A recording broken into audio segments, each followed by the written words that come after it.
Yep, that's exactly what's happening, I think. And L5 is really catching on, starting from game number 3, using their macro, which is their color, their specials, and bringing that to gameplay and SDE from what we've been seeing, especially from the draft too.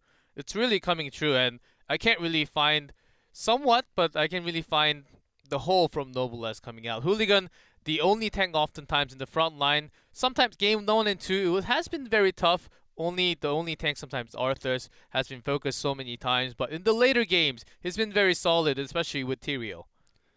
Well, I assume we're gonna get that map up there soon. Oh, I got it. What's it gonna be? Haha. And also, last right, I did not really expect to see that heroic coming out at all today.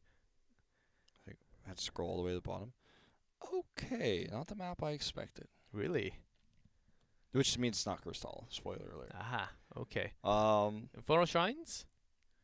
Maybe. Maybe. Did I get it? I guess. You got it. Oh, yes. So we're gonna jump into Infernal Shrines. The graphic didn't come up fast enough for me, so I just had to spoil it for you guys. I was like, oh, spoilers! Oh, turn your spoiler filter on, guys. I'm laying it all out.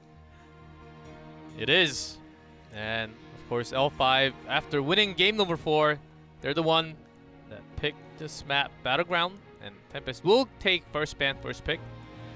Infernal Shrine. There are lots of other things, and also Tempest showed his crazy diva play on this Battleground, so that's also something to take into your mind when we go into the drafting, as L5 will probably know about it for sure, as they brought it out last weekend. Yeah, it's definitely something that they will have kept in mind and remembered. We saw the Alarak play coming out for Tempest that didn't look very strong versus Raven. That's actually where Raven was able to take the map. So the Alarak pick in that weird draft we saw from Tempest last week was definitely a little bit concerning. But as you said, yeah, on Infernal Shrines against Blossom, they did bring the Diva out. Just been Illidan bans for days here. I imagine we're going to see the Uther ban as well. Yep. Very standard. They've just been keeping it simple for us here. It's Genji taken this time. Hasn't been picked by Tempest in this series at all. It's been taken away from them. First picked 3 times by L5. And with Genji on the other side, of course, Nubarak, and possibly even with,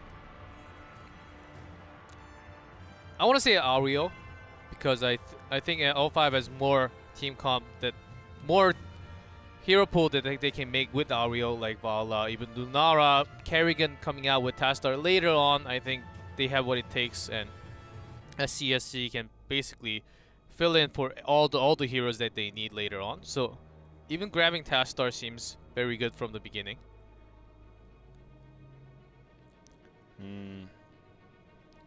I think I agree that I think Tas Vala is really the way to go here. But Anubrak, letting him go through is kind of an issue sometimes when you have the Cocoon against you. They're going to get a little bit buggy here. Dahaka and Anubrak instead. So having the global, the lane pressure, and Anubrak just a top tier warrior who will Cocoon you. Isn't it crazy to think that? Live in a world where Anubrak is first pick material. Never thought that would ever happen. And Anubrak did not get any balance changes for a long time, and it's except also for the dive. It's also the yeah, like his burrow charge was changed a few times, but it's Cocoon and not Locust Swarm that's meta. It was so long ago that Europe figured this out, like years ago, and then it took Korea so long to catch up. But we're finally here. It's finally happening. I think it was more because they were using mostly Zeratul for that Boy Prison, because Cocoon can only limit one when Boy Prison can actually limit many at the same time. But now that's out of the meta for Korea. Here comes Malthael again with Tyrael, 2 angels. So this is actually a better draft with the Tyrael and the Genji together. The Malthael pick makes a lot of sense. You have so much extra damage to go in. We're going to see Tormented Souls 100% with this on the Shrines. Very powerful. It can also help you just win the Shrines. It affects the Shrine Guardians as well. So you have this really powerful team comp that has good team fights with the Sanctification that can protect Malthael, the Genji. And I like the Abathur highlight here. They will lock it in. So Rhaegar, a really strong support choice for Tempest, might just be taken away by L5. And you can't really... second ban, I think. Because you don't know which DPS is going to come out, I think Tassadar is a very safe ban in terms of Tempest right now. When Abathur is already banned, there we go. Good call. Good call. Because it could have still been Tass Ariel, and then last pick the Vala. Well, there you go. Even without it, with it, might even be a Zarya last pick or a Medivh last pick here. I think Medivh is a very solid option here too. With Malthael being all melee, you can protect all the damage coming out from Genji's Dragon Blade for a limited amount of time. Also, Dehaka and Ubarak can provide lots and lots of protection. Is it going to be isolation once more coming out? Maybe because they have an Ubarak as tanking also. But depending on the draft, we may not see isolation this time. Adaptation seems to be the way to go because Vala can be very weak against all the dive coming in. Well, I mean, I want to think about how you kill the Vala here. They don't have the Anubarak, they don't have Burst. Li Ming is reasonable, but not the strongest pick. And Malf could be strong for the silence. Maybe that's the way you approach it. It's going to be Zeratul, so similar Burst in the back line with the Zeratul. The Void Prison you talk about, very similar to Cocoon, so kind of we've gone full circle in this draft. I was thinking of Zeratul, but I thought it was unlikely because of all the melee. They can dive in, but because they do not have cleanse, but because they have so much CC, they have the protection. Now it seems like adaptation is more needed now because you may get isolated by yourself. And Vala, of course, is very weak without Ariel. Zarya, as we called earlier, that's going to be the way. It's going to be full in, all in. Vala coming out from all 5, whereas Tempest is looking for big turnovers with the Void Prison on the other side. I like both drafts coming out. Well, let's see. This is going to be one of our more competitive drafts. I feel like the rest of the drafts were fairly one-sided. It all comes down to this one last game. Game number 5 here for L5 versus Tempest. To find out which one of these teams is going to take the win. Both of these teams are considered to be very strong in HGC career right now. Our biggest match of the season, and it's all going to come to a conclusion right now on Infernal Shrines.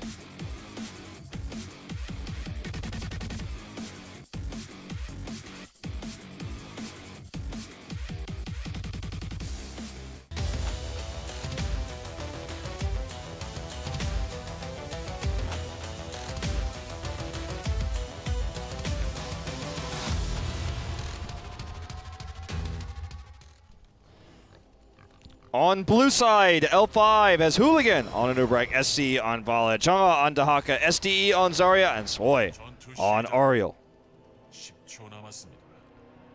And in red, Tempest, hide on Malfurion, Hunkana on Zeratul, Lockdown on Genji, Sign on Tyrael, and an H82 on Malthael.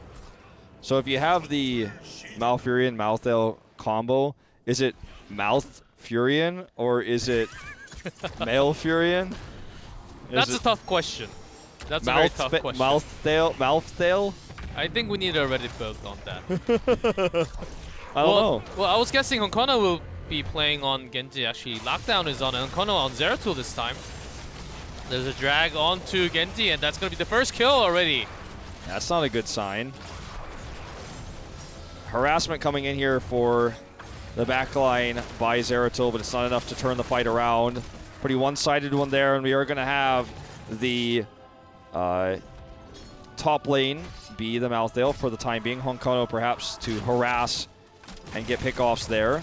Be flexing onto the DP or the melee here yet again. Perhaps Honkono just really doesn't like to play Malthael right now in this meta, so leaving it to H82. I think for L5, if Tempest really focuses on the perfect timing with Zeratul coming around and both Genji just Swift Strike in, doing all the shuriken damage onto Vala at the same time. I think that's enough damage to get a kill. It's all up to Swoi and SDE to bring the perfect shielding and the heal at the same time. And also because Malthus does tons of damage percentage against the Haka and Anubarak. And kind of Zarya as well. Yeah, that's a triple warrior. It's like after 10 with the Tormented Soul, I think he will do tons and tons of damage himself alone. And with the Sanctification on the ground, the damage will be insane. I think we just have to wait until that moment. I think for Tempest, the goal is to not fall behind pre-10. If they can survive until 10, they have a lot of different opportunities. SC is going to be the target here again. Burst going onto him hard. He has all the shielding. Will he survive? The answer is no. Hyde goes super deep for it, though, trying to get that Moonfire damage done. Pings for assistance, but eventually everyone backs away. Barely gets out of there. So the game continues, and just a 1-for-1 now for kills. We already saw some shield and heals coming out from L5, but it was not enough. I think I have a feeling that's going to repeat many times in this game. And I think Tempest has a very good divey comp to also follow up with the Zeratul. Well, this is going to be a scary game for L5 if they're already having Vala get picked off in these fights. That's always the big question when you have the Vala comps, or you have these Trinities, this time with the Zarya, where Vala is supposed to be immortal, supposed to be untouchable, and when she's able to be picked off by a comp like what Tempest has shown, you have to worry for L5 for the later team fights post-10, as you were saying. So we're going to look for this. Ping's coming down. They want to rotate in. Zeratul's actually a soaking mid. They don't know where he is. Now that he's stepped away from the lane. Can reasonably assume he's coming up, but they're going to dive in regardless. Zeratul is coming up. Coming from the back now, looking for the pick onto Swoi potentially. So much extra burn damage coming in. Hooligan almost got very low, but Swoi and entire team of L5 notice how they're all staying in together. It's almost like Swoi screaming out, it's like, I'm gonna heal, guys, come together! And there's their AoE heal onto multiple targets, but look at the positioning of Honkono coming around. That's Swoi. He's going in deep. He does get away, but yeah, Swoi as well will survive here. One of the cool things about Oriole against Malthale is that she has the AoE healing to deal with the AoE DPS coming out from his E, which we've been seeing quite a bit of. HA2 is going to be detainment struck, though. They lose the Punisher. All things considered, it's a bit crazy that they weren't able to hold on to that one. They were at 32 of 40. They lose H82. And things are going from bad to worse here now for Tempest. Swoi on top of Aria right now. Even Kono even harassing Jungha on the other side. The Hakai wasn't even there. He was soaking all the EXP in the bot and the mid lane this entire time. And still with all the sustains coming out from L5, they won the fight and the first Punisher. Well done. And there's a port. Full level lead coming out for L5. Actually, Zarya building into auto attack. Yeah. Interesting. I think it's just to add to the ability to burn down the dive. When Genji and Zeratul are coming in, you can kind of hold your own more there, help burn them out, force them to retreat. If they ever use their mobility spells to go in, and you've got the Zarya there, so I just die without getting out. I think they can look for a target, and Zarya's sitting there doing the extra damage. They're going to feel the heat, if you will. So, going to be a trade here on Merc camps. If L5 wanted to, they could definitely look for the solo camp. They'll look for H82, though, in mid. H82 has been, throughout his career, at risk of being ganked because of his aggressive, greedy positioning in solo lanes. We'll get away here, and L5 looks to rotate down for that the neutral camp. Honkono's already spotted this out, though. Still, there's not much they can do about it with their given position right now. They're going to push mid with their camp, clear the blue side camp, and Malthale starts the Shaman camp. So they want to have this Merc advantage. Tempest does, at least kind of equalize things. One step ahead with neutral, camps, their own defensive camp, but behind when L5 got the free one bot. Those three, Vala, Zarya with Auriel, they always have to be staying together. So those three with Anubarak, they have actually rushed up all the way in. Maybe thought there was going to be a team fight coming on with all the ganks coming in. That's the brush talk wasted. Well, the Shrine is spawning mid. Brush talk is wasted, but they get 10 first. Expulsion zone, of course. We're heading to this fight. Isolation again, Yeah. let's see. See if this one works out better than the ones we've been seeing. With the double dive, I could see the reasoning there. The blind actually going to be very good against these divey heroes as long as you can get it off. Vala holding on to that strafe. Probably going to be strafe. We don't know for sure. Just depends on the situation when the team fight starts, how she wants to use it. Tempest does push bot to get 10. Will they commit to a dive to try to win this race? They're only 10 away. L5 is. I don't think that rotating in here is going to do much for Tempest at all. They're going to commit to it, though. That's right. Also, Tyrael holding in the potential of judgment onto Vala. I think Sanctification is the way for the entire team. I think it'll be very tough to actually get the kill onto Vala just from the judgment combo. Yeah, I don't think that's going to work really well either. See if they want to commit to it. It Here is comes judgment. the dive. Oh, they want it. Here it comes. They're looking for it. That only worked because of the good Void Prison here for Honkato. Kept Soy out of the fight. Couldn't use his Aegis there to protect. And that's going to be a 2-for-1 actually in favor of L5 regardless. They used everything to kill the Vala. But the rest of the heroes do damage, especially with the auto attack build coming out from Zarya and L5. A team that's real versed on using heavy compositions revolving around Vala. They use it all throughout Mid-Season Brawl. They use this even as far back as the Gold Club World Championship Series. These are the comps that L5 should not have been allowed to get, and even when you could kill the Vala, when you use all those resources, the Void Prison, the Judgment, the Dragon Blade, you don't have the Sanctification for the longer fight, you don't have that sustain. And I can see the idea of trying to hit the Twilight Dream after the Void Prison expires. If they hit that, then they win the fight 100%, but they didn't. And now L5 takes a pretty significant lead from this one. And that seemed very messy, but actually very well done by L5, really focusing on Malfurion even before everything, even in the middle of all those. Could not really even use Twilight Dream at all. Malfurion died right before Vala did actually, so really taking out all the support, they really lack in sustain, and they don't have Sanctification, so it makes it so much easier for L5 to take out all the targets.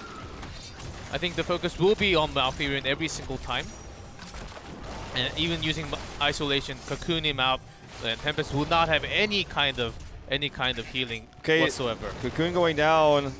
Did not catch who it was. I think it might be the Tyrael here. So no Judgment. Dragon Blade doing a lot of damage here, but the Aegis goes in. Twilight no canceled. picks. No Ice Block. They're not level 13. Twilight was canceled, as you said. L5's taking a lot of damage here from the Tormented Souls, though. It's going to be a 1-for-1. They get the pick on the Vala. The amount of consistent picks we've seen on Vala on Tempest this game is insane. STE, though, look at that. Building up the energy, doing so much damage. Has the heals. He's the new Vala here. He's a new fight carrier, doing so much damage. Does force Tempest to retreat, so a 1-for-1 fight here. As the Shrine spawns to the top, it is active now. Look at the Merc Camp control, though, for L5. The top push is going to hit that keep wall soon. As I said, actually gets killed. Both Merc Camps die to minions as I say that. But anyway, that was the advantage of Merc Camps to L5. It's going to just completely reset. And we are going to have level 13 for both teams. A really even game now. L5 was running away with it, but Tempest with some really good team fights bringing it back. But Black Harvest already finished. It will give a longer passive now with +2 seconds. So that's going to do a lot more % damage to Dehaka and Anubarak, especially when the team fight is going on. A lot more sustain for himself too with the Soul Brick. So let's see. Are we ever going to see the Twilight Dream coming out from Hive? Yeah. Are we ever going to see Tempest try to take a Shrine? Because after that first near Shrine take for them, they just have not been interested, even in the slightest of the objective of this map. Trying to get forts on their own with these 5-man pushes, the XP soaking. This is an Arcane Punisher that goes directly to keep wall. That's my concern with Tempest just letting this go. They can win a team fight before the Punisher gets there, but it's not going to be easy. I don't think that they're even going to try to flank for it. They look like they were thinking about it. This Void Prison's about to come up, but they're just going to fight traditionally at the back here. Enhanced agility here for Dehaka. Huge power spike now this early into the game. Oh, Kono has to void. Respect to Jungha's Dehaka there, knowing the tongue grab was going to be good. He already used the blank, so blinks. so he couldn't really escape from there. And the focus is on H82 for the moment. Strafe comes out. This is almost certainly a dead keep. The Arcane Punisher doing so much damage with its Arcane Fireballs on the ground. Big Stun's coming out. That's a kill to Genji. Arcane Punisher MVP. And this is going to be now the keep down. L5 going to get a second pick here on the sign. No Sanctification. Wouldn't have wanted to use it anyway. They use Expulsion Zone just for the fireworks. This may just simply be game. STE with full energy doing the maximum amount of damage here. Honkono comes into the harass, but only he's able to hit the tanks. Look at this target selection. Boom, down goes Malfurion. No that's the wipe. That's the game. Yeah, that's going to be game. The reverse sweep. G-Club, you called it. It's real. It happened in Korea with Malfo dropping 2 games at the end. Here comes Genji with Dragon Blade. Doesn't even matter. The core is down. L5 will take the series. Reverse sweep is real. STE can't even believe it. It was such a tough, well-fought series for him. STE playing his first opening game on L5. You know, it definitely had some rough moments in games 1 and 2. There was some weak drafting coming out from L5. They stepped it up. They had good map selection when they were ahead in the series, when they had those wins and the map picks.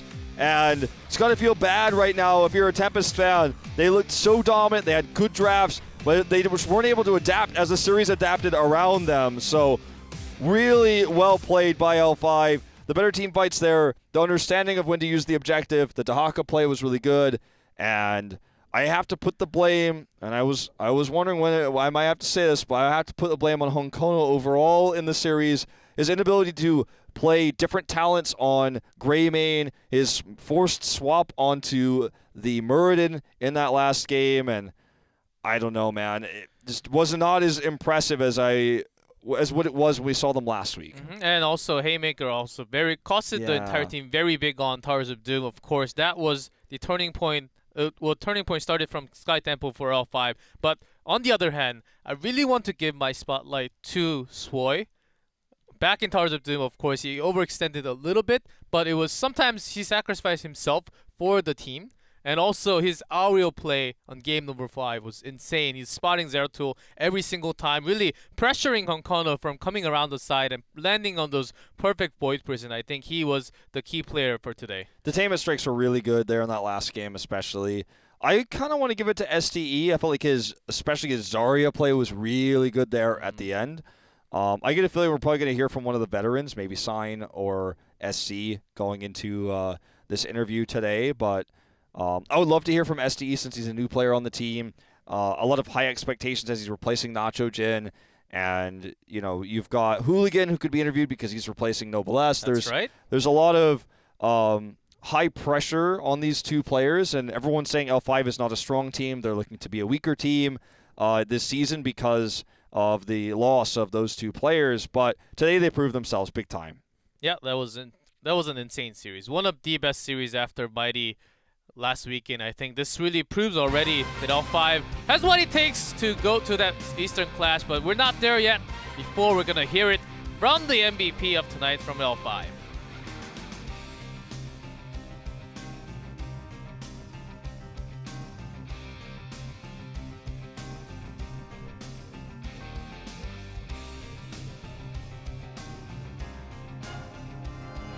Into the Nexus.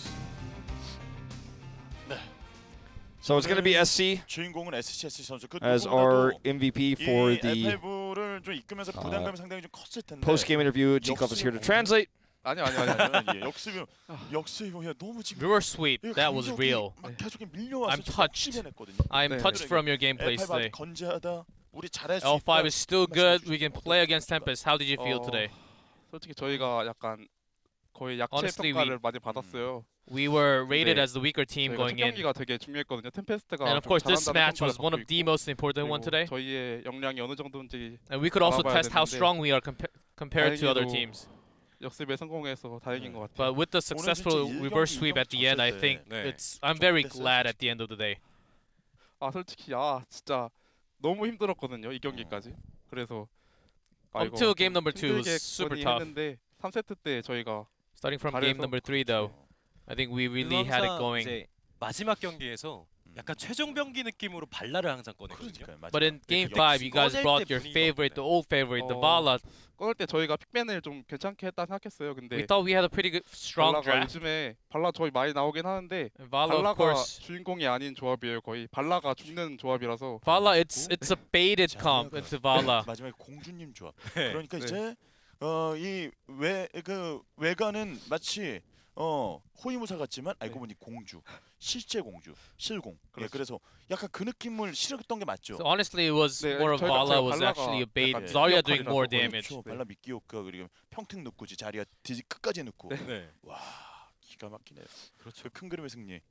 네. 네, 상당히 좀. And of 미끼와 course, 큰 the big 그림이 picture 정말 win 많이 today. 네. 그래서 이제 그리고 이제 스워이 선수의 큰 그림 한번 짚어봐야 되는 거예요. And also 레가가 Swoy's 들어가서 big picture. 죽으면서 파멸의 탑에서 Going back to Towers of 세 개를 Doom. 먹었어요. 네. Sacrificing 아, 네. himself so many times for the 어, team. 미끼, 첫 번째 미끼는 스워이.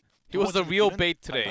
아, The first 뭐지? bait was 스워이가 Swoy, and second bait was Vala. 그러니까 저는 제가 승원이 화면 안 보고 있어서 아 저걸 왜 죽지라고 생각했거든요. I wasn't really 집에서 watching Swoy's 이렇게 at 경기 the time when he was 중에서도 dying all the 끝나고 time, and I 나서도 was thinking, 그걸 왜 why does he 죽었을까 막 keep on 그런 생각을 dying? 했어요. 근데 이제 알았네요. 그것 이제 때문에 But now I know 최다 3개를 가지고 that it was all for the team. 12발 네. 상대 가슴 속에 박혔어요. 네.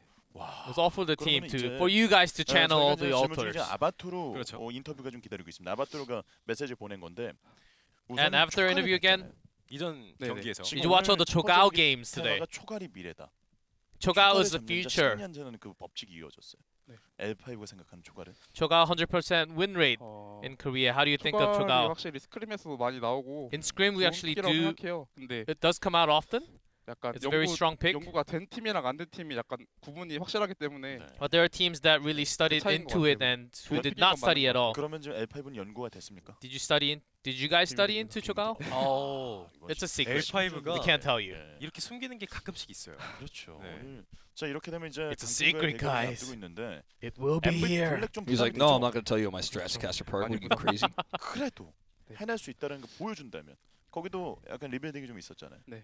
예. 또 He's like, 어떤 text me later, 팬분들 Caster 앞에서 Pro. He'll hit you 앞으로 up. 이제 L5가 어떤 모습 보여주겠으니 걱정하지 말고 응원해달라 한 말씀 Of 해주시죠. course, let's shout outs to the fans 일단 at the end. 걱정을 좀 많이 해주셨는데 I know there were lots of worries, 강팀인 템페스트 상대로 but against 좋은 Tempest, the 모습 stronger team, 보여드렸으니까 앞으로도 brought out the 좋은 win 모습 tonight. 보여드릴 수 있을 것 같아요. So I think we can have the confidence going into later matches too. 정말 힘겹게 경기를 펼쳤는데 또 팀원들에게 여기 힘이 되는 특히 이제 훌리건 선수랑 SD 선수 Also, do you want to have any shout outs to your new teammates, especially? 그 선수들에게 한 말씀 해주신다면. 솔직히 그 나간 두 선수의 For the two, 아무튼 그게 커서 약간 두 명이 the 부담감을 좀 gap, 많이 the 느껴요. hole, because of the 근데, two-player leaving, it has been, it's really big, 확실히 of course. 3경기 때 둘이 약간 이기고 싶은 그게 커서 But they had the 말을 좀 많이 desire 하게 to 됐어요, win 둘이. in game number 그래서 3, 그때부터 좀 잘 풀린 것 and 같고 I really felt 이제 it. And since 좀 that moment, 적응만 we 더 kind 하면은 of started all the 더 좋아질 snowballing. 것 같아요. 그렇죠. I think they really brought the game together for the team. 해줬습니다.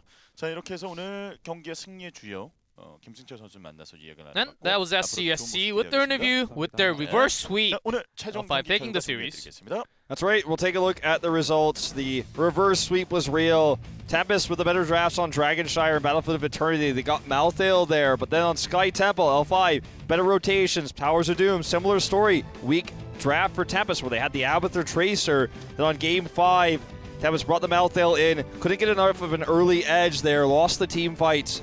Coordination seemed to wane, whereas it felt like with every win L5 took, they got the momentum back, and they were able to take it and grow from there. As SC was saying, the desire to win was massive, and once they hit Game 3, they knew they could do it. They came back, and that's how reverse sweeps work, man. Momentum is shifted.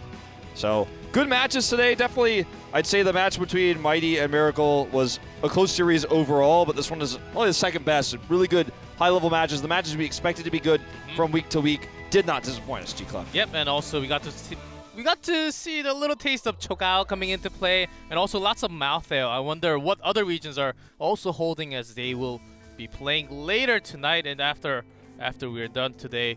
And also Stukov is coming. Very hyped. Yeah, so I think we're going to take a look at our matches for tomorrow. That's right. Our standings first. So Tempest will take first place. Well, they will remain in first place after this loss. They still have the better win-loss ratio since it was a 3-2 score. L5 put themselves on the board just behind Black with their 3-2. And, you know, finally we have this tournament starting to get a little bit closer. Once we're done with this week, we'll have a really bigger picture. Speaking of this week, tomorrow's matches, we got Raven against Mighty, but more importantly, Miracle versus Tempest. That's going to be the good one. Ooh, Tempest, after a reverse sweep today, can they bring it back against MVP Miracle, who has been pretty strong right now coming into this tournament? And match number 2, Raven versus Mighty. It seems like Mighty is the favorite, definitely, but Raven, they can also show some crazy picks like Cho'Gao today, possibly? Possibly, I hope so.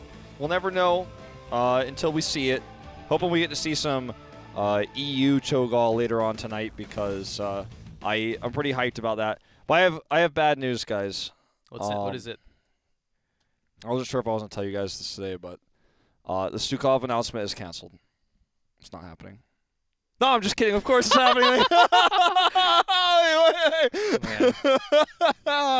Oh, everyone's got so stressed out for a second. Everyone's like, oh my god, that's all I wanted to see. Is he a support or not? Does he do a lot of DPS? Guys, does he fit my lore? Report Wolf whenever you see in game. Please come to the Korean server and just report this guy. Please, I beg you. So I'm going to be staying up late for that one. I think it's about 3 hours time if I have my time zones in my head correct and stuff. So I think it's about 3 hours. It's going to be on the EU stream. So don't miss it. Stick around on this channel. Maybe go play some Hero League. Play some quick match if that's your thing. Chill out. Set an alarm if you're going to take a little bit of a nap. But on this very stream, we'll have the HGC EU games and also the Stukov kit reveal and an interview with the development team. So don't miss it. Check it out. We'll see you guys tomorrow.